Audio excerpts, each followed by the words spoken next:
મારી નવી ફેક્ટરી 2007માં બનતી હતી. હા. ત્યારે 5000 ટનનો પ્રેસ અમે ફાઉન્ડેશન ઉપર નહોતો મૂક્યો.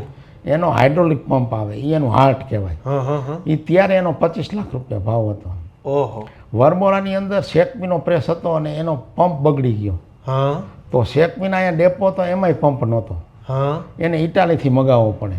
આજે પૈસા નાખે, આજે ઓર્ડર દે ને તો એની પાસે 15 દિવસે પંપ હાથમાં આવે. એ પંપ હું જો ન આપું તો એનું કારખાનું બંધ રહે. એટલે હું એક સેમિનારમાં હતો અમદાવાદ, એટલે મેં જગદીશભાઈ વરમોરાનો ફોન આવતો તો મેં ઉપાડ્યો નહીં. પછી એને મારા સનને ફોન કર્યો કે મારે અર્જન્ટ કામ છે, પપ્પાને કે મારો ફોન ઉપાડે.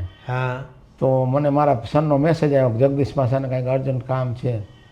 એટલે તો હું બહાર આવીને મેં એને ફોન કર્યો જગદીશભાઈને, તો કે મારે તમારો પંપ જોઈએ. હા, બરાબર. તો મેં કીધું પંપ તમે સારા કારીગરને મોકલો, લઈ આવો અને ફિટ કરી અને પછી 15 દિવસ આવશે ત્યારે પાછો આપી દેજો.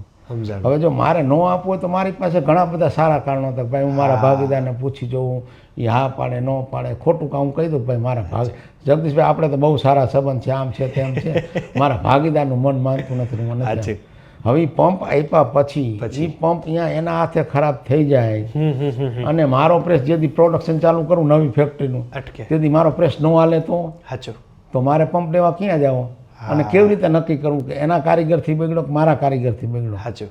આવા તો ઘણા દાખલા છે પ્રગાઢ સહયોગના, જેને ક્લોઝ કોઓપરેશન કહીએ, નાણાકીય મદદ કરવાની, પછી આ નવો માણસ હોય તો એને પ્રોડક્શનમાં મદદ કરવાની, કાંઈ નાની મોટા સ્પેર પાર્ટ જોતા હોય તો ગમે ત્યાંથી મળી જાય. બરાબર, નાનો મોટો. તો આ એક બીજું કારણ પ્રગાઢ સહયોગ. આવા વિશેષ સમાચારો માટે આજે જ અમારી એપ્લિકેશન ડાઉનલોડ કરો.